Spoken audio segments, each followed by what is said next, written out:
உங்களுடைய வேட்புமனுல ஒரு சிக்கல் இருக்கிறதா வந்து நீங்க மாத்தி வேட்புமனுல அபிடவிட் மாத்தி கொடுத்ததா அதிமுக மற்றும் நாம் தமிழர் உள்ளிட்ட கட்சிகள் ஜுடிஷியல் சொல்லி ஒன்று இருக்குது. அதே போல கோர்ட் ஃபீல்ல நீங்க கொடுத்திருக்கிற மாதிரி அவங்க சொல்லியிருக்காங்க. அதை பத்தி உங்களுடைய கருத்து? அண்ணா, இன்னைக்கு பார்த்தீங்கன்னா இந்த அரசியல் கட்சிகள் நேரடியாக நம்மை களத்தில் எதிர்க்க முடியவில்லை என்று இது எப்பொழுதும் செய்கிற வழக்கமான டிராமாவை இன்னைக்கு வேட்புமனு கொண்டு வந்திருக்கிறாங்க. ஸோ நாம் 2 வேட்புமனுக்களை சப்மிட் பண்ணுவோம். எப்பொழுதுமே நாம் 2 வேட்புமனுக்களை சப்மிட் பண்ணுவோம். அது வந்து ஒரு அரசியல் கட்சியில் ஒரு முறையாக வைத்திருக்கின்றோம். நாம் சீரியல் நம்பர் 15, சீரியல் நம்பர் 27 2 வேட்புமனுக்கள் நம்முடைய வேட்புமனுக்கள் சப்மிட் செய்யப்பட்டு இருக்கிறது. அந்த 2 வேட்புமனுவும் கூட ஒன்று வந்து இந்தியன் கோர்ட் ஃபீ பேப்பரில், ஒன்று வந்து இந்தியன் நான் ஜுடிஷியல் பேப்பரில் 2மே சப்மிட் பண்ணியிருந்தோம். ஏன்னா 2லும் வேட்புமனு நம்ம பண்ணும் பொழுதே குழப்பம் இருந்துச்சு. ஒரு செட் ஆஃப் லாயர்ஸ் வந்து இந்த மாதிரி வேணும், இன்னொரு செட் ஆஃப் லாயர்ஸ் அந்த மாதிரி வேணும்னு சொன்னனால 2யும் சப்மிட் செய்திருந்தோம். ஏன்னா ரிஜெக்ட் பண்ணால் ஒன்று தான் பண்ணுவாங்கன்னு. அதன் பிறகு தேர்தல் நடத்தக்கூடிய அதிகாரி ஆர்ஓ அவர்கள்லாம் ஆராய்ந்து இன்னைக்கு நம்முடைய வேட்புமனுவை எடுத்திருக்கின்றார்கள். இது ஒரு பெரிய விஷயம் இல்லைங்கண்ணா. ஆனால் இன்னைக்கு எதிர்க்கட்சிகள் வந்து களத்தில் எதிர்க்க முடியாதவர்கள் இந்த வேட்புமனு ரிஜெக்ட் பண்ணுன்னு காலையிலிருந்து அங்கேயே கலெக்டர் அலுவலகத்தை சுற்றி கொண்டிருக்கின்றார்கள். காரணம் அவர்களுடைய தோல்வி பயத்தை மட்டும்தான் காட்டுது. இது எல்லா முறையும் நடக்கிறது தான்.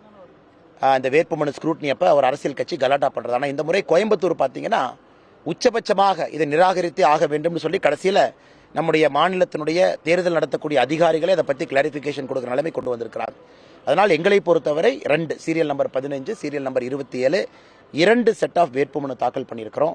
இன்னைக்கு நம்முடைய வேட்புமனு நம்முடைய ஆர்வ அவர்களால் ஏற்றுக்கொள்ளப்பட்டிருக்கிறது. நன்றி அண்ணா.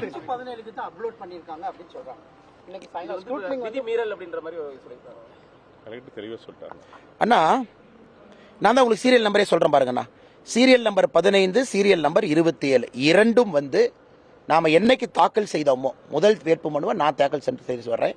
2வது வேட்புமனுவை கேண்டிடேட் தாக்கல் செய்ய வேண்டும் என்கின்ற அவசியம் இல்லை. ஏன்னா அது வந்து எப்பொழுதுமே ஸ்பேர் காப்பியா சேஃப்டிக்கு இன்னொரு வேட்புமனு நம்ம ஃபைல் பண்ணுவோம். 2 வேட்புமனுவும் நாம தாக்கல் செஞ்சது தான். Serial number 15, serial number 27. அதன் பிறகு நீங்கள் தேர்தல் நடத்தக்கூடிய அதிகாரிகிட்ட நீங்க கேள்வி கேட்கலாம். சீரியல் நம்பர் 15 எப்போ அப்லோட் பண்ணாங்க, சீரியல் நம்பர் 27. நீங்க பார்த்தீங்கன்னா இதே ஆர்ஓ போர்ட்டல்ல 2மே காட்டியிருக்கு. 2 அஃபிடவிட் அப்லோடுன்னு காட்டியிருக்கு. ஒன்று வந்து இந்தியன் கோர்ட் ஃபீ பேப்பர், ஒன்று செகண்ட். இது அடுத்த தாண்டி போறீங்கன்னா ஒருவேளை இன்னைக்கு மற்ற எதிர்க்கட்சி நண்பர்கள் ஆர்ப்பாட்டம் செய்கிறாங்க, இதை ரிஜெக்ட் பண்ணும். இது ரிஜெக்ட் பண்றதுக்கான காரணமும் இது இல்லை. ரிஜெக்ட் பண்றதுக்கான சில காரணங்கள் இருக்கு. அதாவது வேண்டுமென்றே பொய்யான ஒரு செய்தியை சொல்லியிருக்கணும், நம்ம மீது வழக்கு இருக்கணும், அதை மறைச்சிருக்கணும். அல்லது வேண்டுமென்றே பொய்யான சில செய்திகளை சொன்னால் மட்டும்தான் அதை ரிட்டர்னிங் ஆஃபீஸர் ரிஜெக்ட் பண்ண முடியும். மற்றபடி சுப்ரீம் கோர்ட்டுடைய ஆர்டர் பல இடத்துல தெளிவாக இருக்கு. ஒரு கையெழுத்து மிஸ் ஆயிடுச்சு, திரும்ப நீங்கள் கையெழுத்து போடலாம்.